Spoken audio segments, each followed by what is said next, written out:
Hello, welcome and thank you for joining me as we go through this week's movie and TV news. We will also be looking forward to this week's movie releases. First up, it's the Venom trailer, and all fans were surprised to see the trailer drop on Tuesday and see the anti-hero in all his glory. The trailer showed a very comic accurate depiction of the anti-hero, as well as a voice that'll send tingles down your spine. Some people online have complained that the voice provided by Tom Hardy is a little muffled in places and indistinguishable. However, I have a separate problem with the trailer. Most of it is really good and really spot on with the character and with the comics depiction with him. But one thing that I did notice was the editing was a little too fast in places, which just distorted the sound and didn't quite go with the flow of the sound or music. Other than that, the trailer itself looks epic, especially the last bit where they're at the store and you see Venom actually talking to this guy and he says, "I am Venom." That is just flawless, and then he turns to the shopkeeper and says, "Oh, I have a parasite." It's funny, it's a great funny bit, and it's awesome, it really is. I'm looking forward to this movie more than probably other comic book movies this year. Not just because I enjoy seeing and reading about the character, but also because it is quite a lower budget than other comic book movies, so it's quite risky to put such a CGI heavy character in there with not a big massive budget. But let's see what they can do with it, because so far it's looking awesome. Next up, we have the Constantine City of Demons trailer release. The Hellblazer is back in an all-new twisted tale of mystery, intrigue and the occult in the next DC animated movie. The trailer was released this week and it shows Constantine battling demons to save a young girl's soul. It looks colourful, even though it has quite a dark storyline. In fact, I might do a review of it when it's released, because I've watched the TV series with Matt Ryan playing Constantine, and it's pretty good. I don't know why Amazon decided to axe it when they did, but every fan of the show has petitioned and tried to get him back in. He's showing up in the Arrowverse as well. He's had an episode on Arrow. He's been in the DC Legends of Tomorrow. So his comeback is teased, and if they can make a series, in the cartoon version, that might be great, because it's one, quite a bit cheaper. Two, they can explore a lot of different avenues, just like in Constantine City of Demons, because from the trailer it looks like he's going straight to hell. You can't really do that with a TV's budget, but with an animated movie release, maybe you can put that forward, which is great. I love Matt Ryan as Constantine. I think he's a great fit, and the character itself has a lot of research behind it, and they've done really well in depicting this character from the comics and not from the movie that unfortunately starred Keanu Reeves in the title role. And because I'm a big fan of Justice League Dark, I often think about what I would do as a director if I was directing a movie, Justice League Dark, or any type of Hellblazer comic adaptation. My thought would be it would be Zatanna. I would probably make that movie first and have that as the hunt for the House of Mystery, because the House of Mystery can disappear, it can move, it can move between parallel universes. It really is quite a mobile object. So for Zatanna to try and hunt for it, it's really good. Now, another thought crossed my mind. Why hunt for the House of Mystery? I think it's something inside it that she needs, or some things are coming together and she needs this object. I'm thinking the Helmet of Fate. Now that's another thing in the DC world. The Helmet of Fate belongs to Dr. Fate, and he rules the magical state of order. I will start off with that main quest and introduce Constantine and Etrigan the Demon, who's also Jason Blood, also the Swamp Thing, and possibly Madame Xanadu. I think that's probably further down the line. My mind is kind of make this movie first about Zatanna. I think the Vegas shows that she could be in can be really sparkly, spectacular, like a light show, you know. It can be really kind of put on like Vegas style. It can be fun.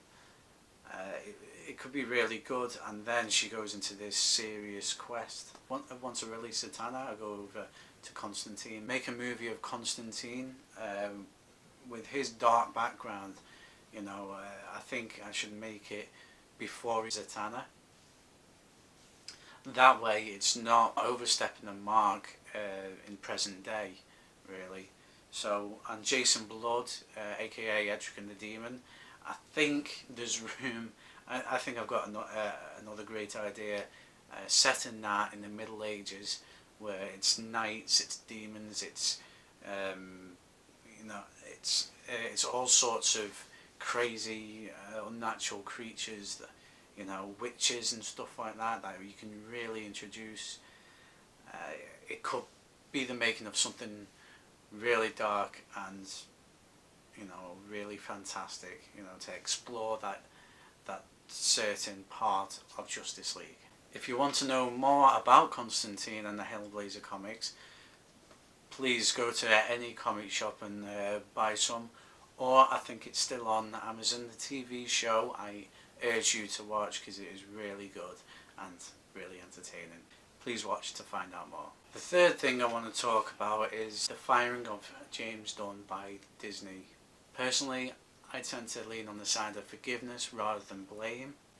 I think Disney could have handled it a little better rather than just firing him outright, maybe putting him in a smaller role, maybe a writer so he's still connected but it's not directing. That might have pleased both sides. And also if they feel that's a little too much still, they should have at least given him the chance to come out and apologise once again, because he already apologised when he a couple of years after he released the tweets.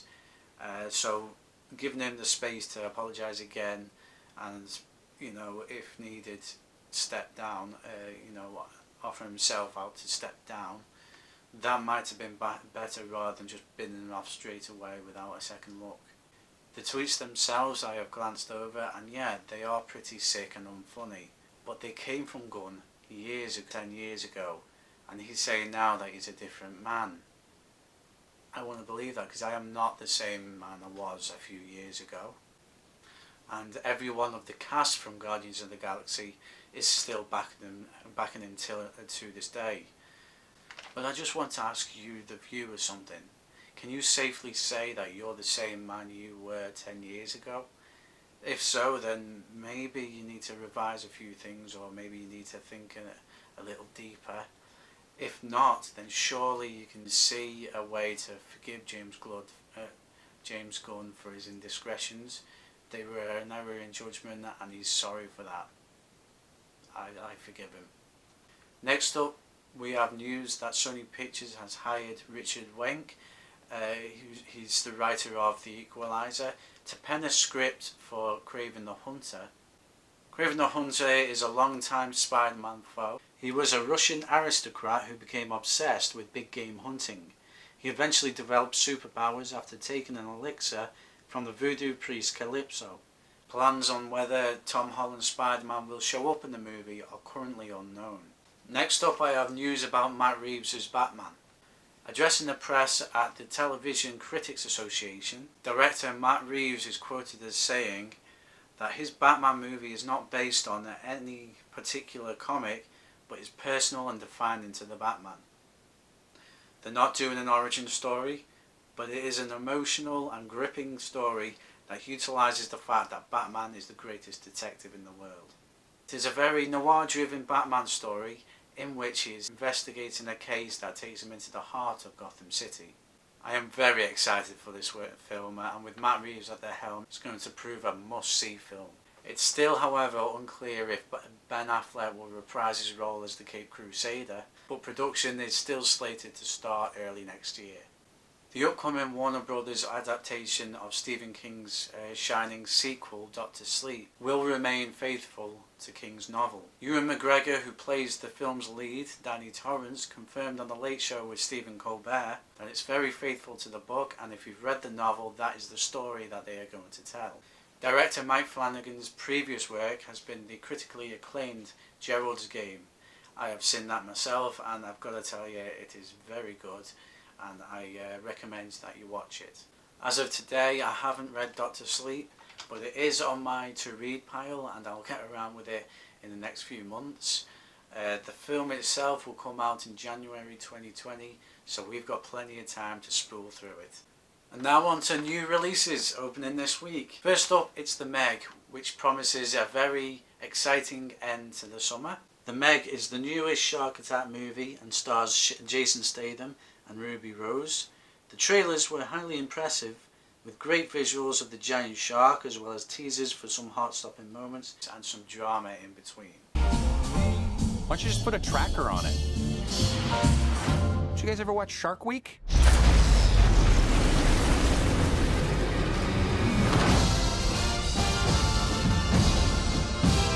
He looks heroic, but he's kind of got a negative attitude.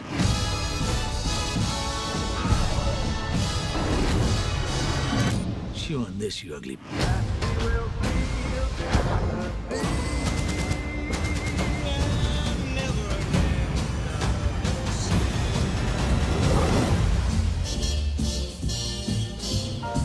However, if you're sick of seeing the beach, I recommend Christopher Robin. When the first trailer of this movie came out, I wasn't that enthusiastic about it. I didn't quite like the design of Winnie the Pooh and his friends Piglet and Eeyore.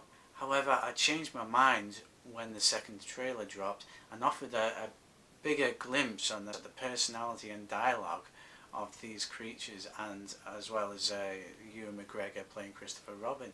I found myself laughing along with them like I used to do when I was a kid. It may not look like the classic cartoon, but expect just as much laughs and heart as it. Thank you for joining me for another look at the weekly news. My next review will be online in the coming days, but keep watching to find out more about the movie world. Thank you.